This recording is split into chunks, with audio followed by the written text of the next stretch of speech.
Hey guys, today we're making the tulip top. The tulip top takes inspiration from the layered structure of tulip petals with drawstring details that allows for two distinct silhouettes. It has a relaxed sleeveless fit with a deep armhole for a breezy silhouette.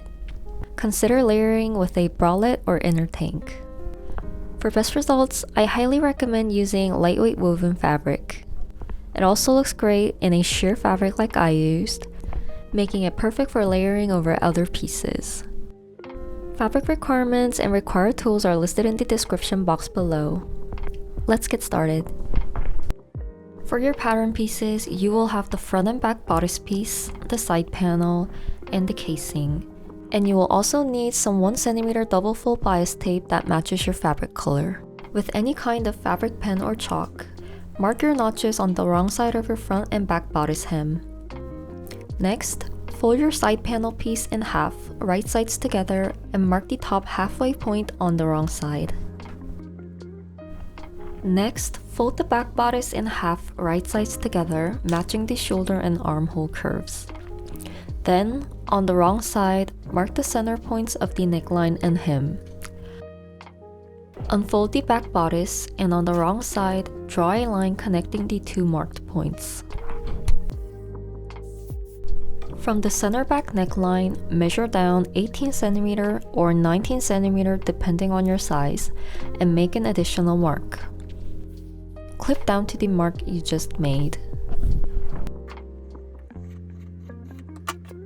On the wrong side of the fabric, first mark 1 cm away from the end of the slit, and on one side, mark a 0.5 diagonal line at a 45-degree angle. Fold the bodice in half again and cut along the 45-degree marking you just made.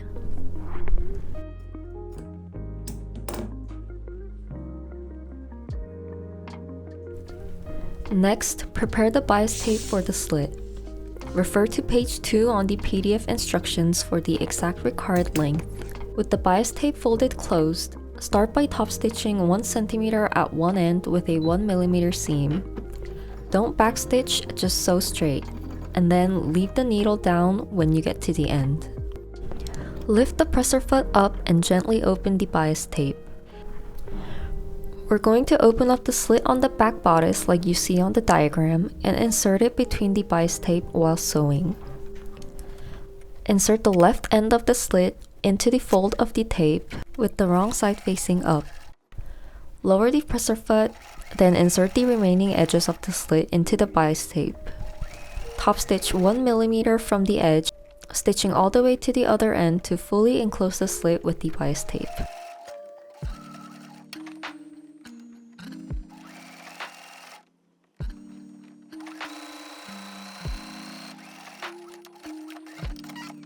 Fold the back bodice in half again with the right sides together.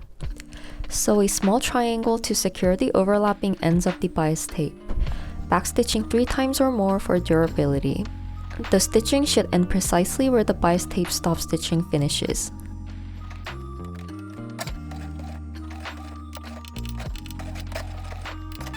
With the back bodice facing right side up, fold the left end of the bias tape to the inside.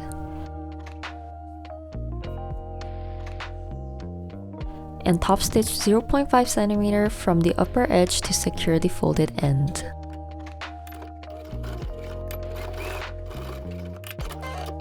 Trim off the remaining bias tape to align with the neckline seam allowance.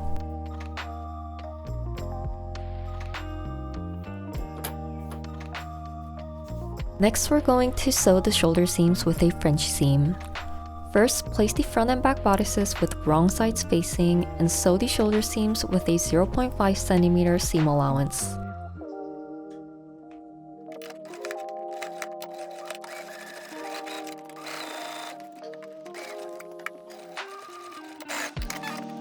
Trim the seam allowance down to approximately 2 to 3 mm on both shoulder seams.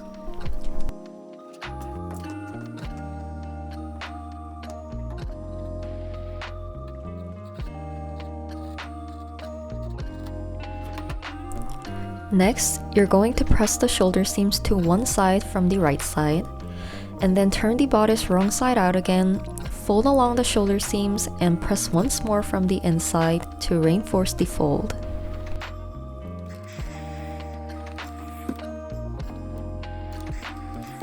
With the bodice still folded, sew the shoulder seams again with a 0.5 cm seam allowance, fully enclosing the first seam.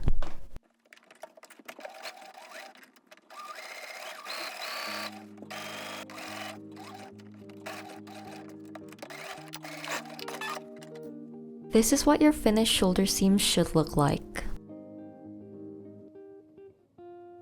Now we're going to repeat the same process again with the side seams. Turn the garment right side out again, match up the side seams, and sew them with a 0.5 seam allowance.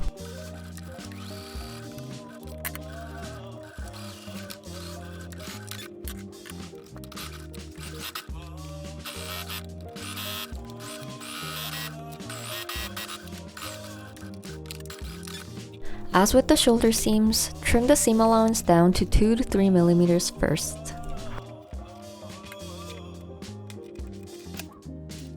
Then, press the seams to one side and turn the garment over and press once more from the wrong side.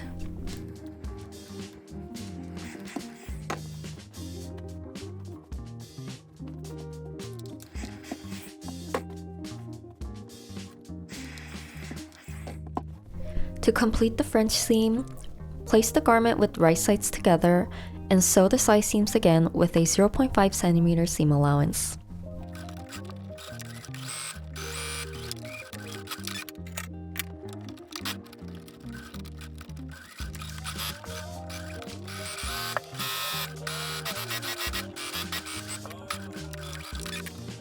Prepare the bias tape for the loop. Unfold the bias strip, and at the very end, we're going to backstitch several times about 0.5 cm along the center fold line.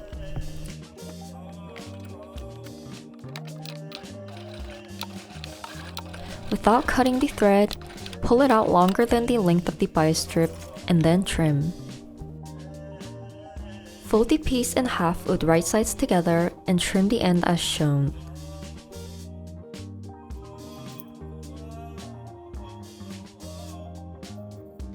Unfold the bias tape back to its original shape and turn the bias strip over and fold the top end as shown in the diagram. Align the thread tail with the center of the strip. Fold the strip in half again with the right sides together. Sew along the red dotted line in the diagram, starting at 1 cm from the top and tapering down to 3 mm toward the bottom. Be careful not to catch the thread tail while sewing. Trim the remaining seam allowance close to the stitch line.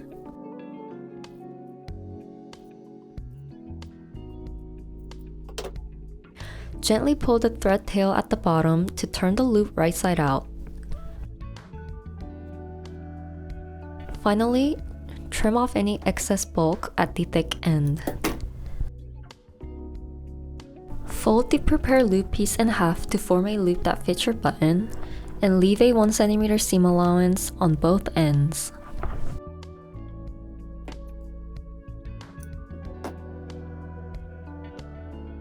Prepare the neckline bias tape.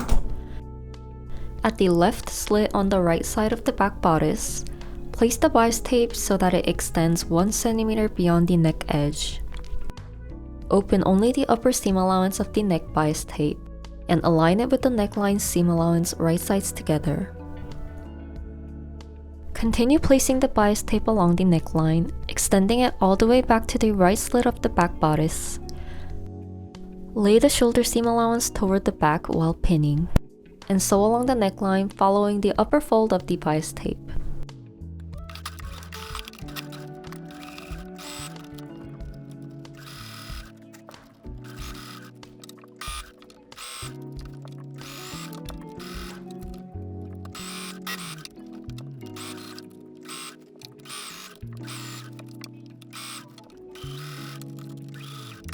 Trim the right slit's bias tape, leaving a 1 cm extension, just like at the start of the left slit.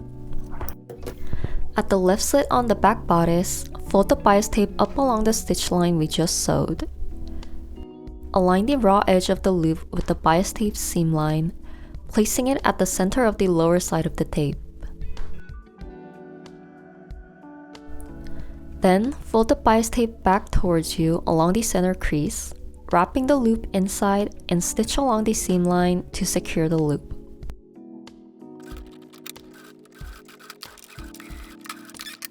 Cut the seam allowance close to the stitch line.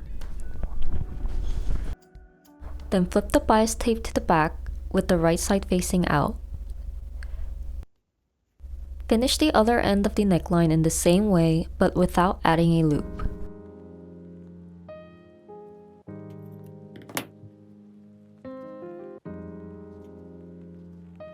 We're going to fold the bias tape to the inside one more time to enclose the raw edge. Fold the bias tape all around the neckline as shown on the diagram, then press along the neckline. When folding and pressing, it's best to roll it slightly inward about 1 millimeter so that the bias tape does not show from the outside.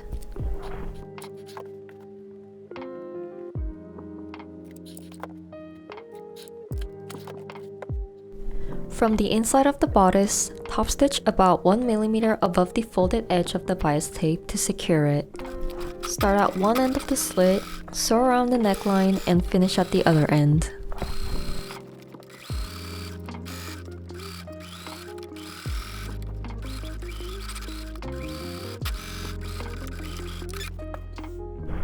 The finished neckline should look like this from the inside with the bias tape on the edge, and clean with a single stitch line from the outside.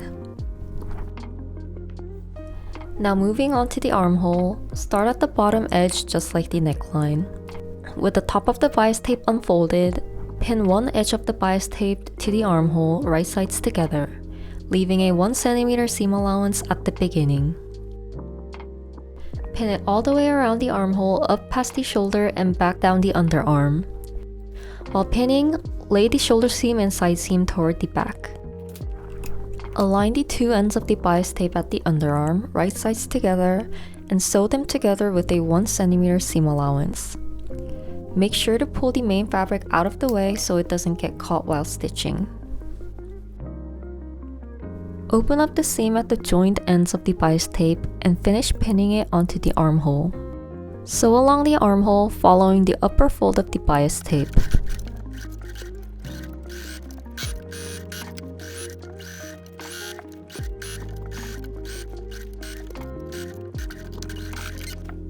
This step is optional, but you can cut off parts of the seam on the underarm to reduce the bulk after folding. Now, just like we did on the neckline, fold the bias tape up along the seam line, then fold the bias tape in half to enclose the seam allowance. Then fold it once more to the inside and tuck it in so the tape does not show from the outside of the garment. We're going to press the armhole so the fold gets set in place. Then, top stitch close to the inner edge of the bias tape from the inside to finish. Finish the other armhole in the same way to complete the binding.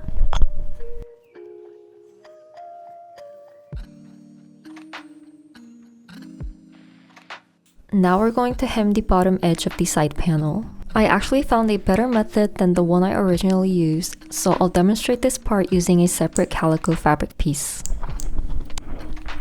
On the wrong side, you're going to first mark 1.5 cm from the hem with a marking tool. Then, you're going to fold the hem so that the edge touches the marking we just made. You can press it and pin it to keep it in place, but I'm using fabric glue here for convenience.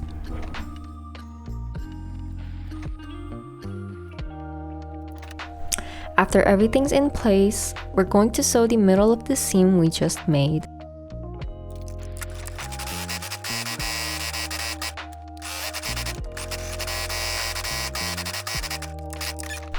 Once you have sewn in the edge, use the folded edge as a guide and fold it in one more time toward the inside and set it in place with your preferred method. Then, from the right side, we're going to top stitch close to the edge of the hem we just made. I know top stitching from the right side can feel a bit intimidating, but it helps prevent any puckering on the folded hem. When you're finished, you're going to have one stitch on the right side of the hem and two stitches on the wrong side of the hem. Now we're going to attach the side panel to the bodice. The ends of the side panel will align with the notches marked on the bodice, and the notch on the side panel will match the side seam of the bodice. Turn the side panel and put it above the side of the bodice right sides together and align the 3 notches.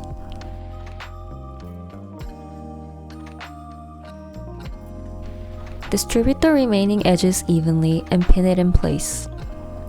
Then sew with a 1.5 cm seam allowance.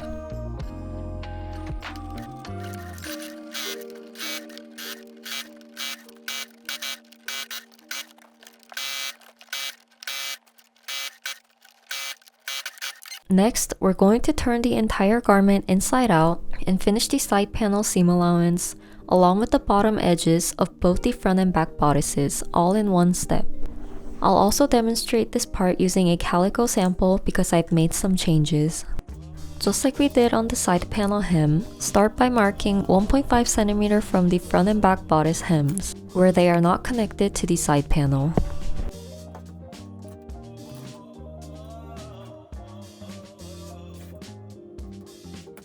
Now fold up the hem to that marking, just like we did on the side panel hem.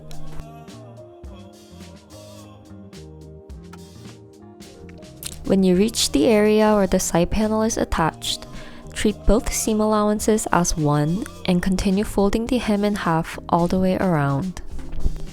The 1.5 cm line we drew should match up with your seam line where we attach the side panel, so use the seam line as a guide and continue on pinning.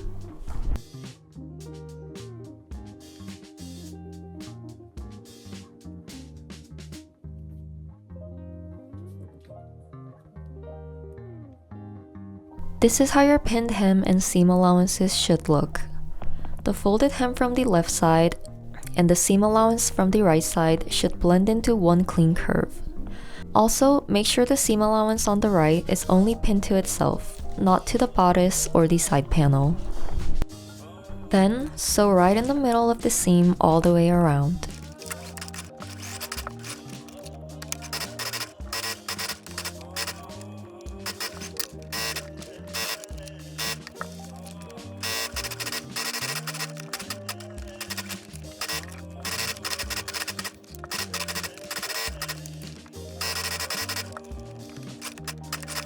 Once you have sewn, use the folded edge as a guide and fold it in one more time toward the inside and pin it in place.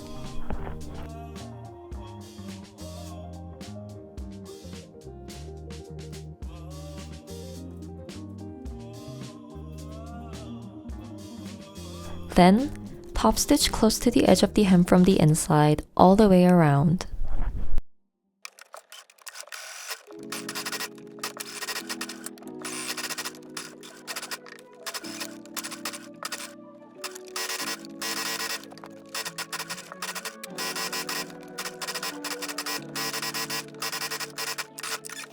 From the outside, you'll have one stitch, and from the inside, you will have two, just like your side panel hem. Prepare 2 strips of 75 cm bias tape to be made as drawstrings. These can be replaced by any ready-made ribbon or elastic you already have on hand. First, open up one seam allowance edge of the bias strip.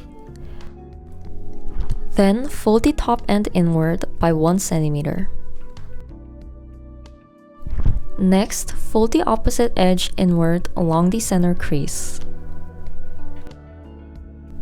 Then, fold the opened edge back in, placing it between the previously folded end and the outer side of the strip.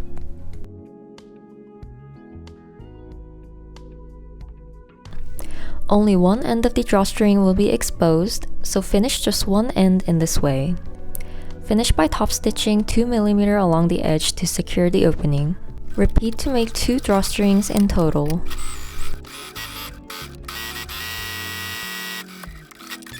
Now we'll make the casings.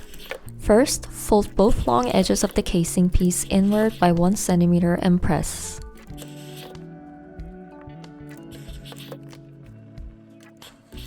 Then, fold the top and bottom edges inward by 1 cm as well and press. Lastly, fold the bottom edge in once more by 1 cm and press. Then, top stitch 2 mm from the folded edge to secure the side you just double folded. Lay the garment right side out, front bodice facing up. Start by placing the sewn short edge of the casing above the hem and align the other end so it lines up next to the side seam. It should sit centered along the seam between the front bodice and the side panel. Then, pin the casing in place, making sure you don't catch the back bodice.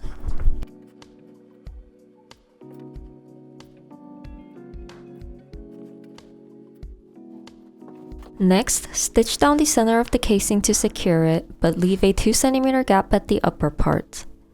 Then, top stitch both sides, 2 mm from the edge, also with a 2 cm gap.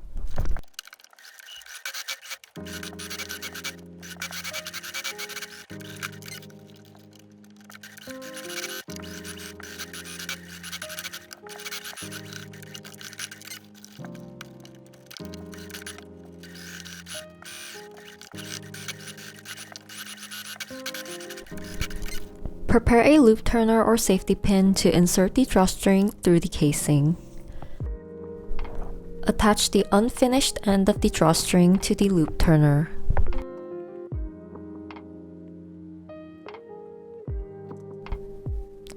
Starting from the lower end of the casing, thread the drawstring through the tunnel and pull it out at the top. Work the same way for both casing tunnels.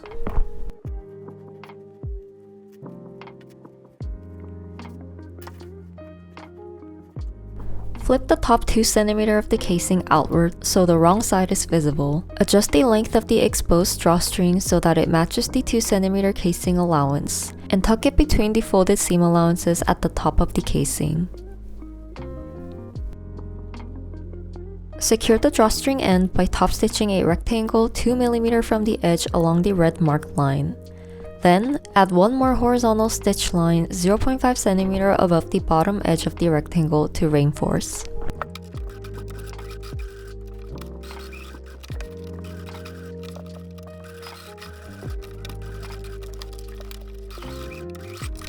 To finish, prepare a needle, thread, and button, and attach the button at the point marked with a red X at the top of the back bodice's slit.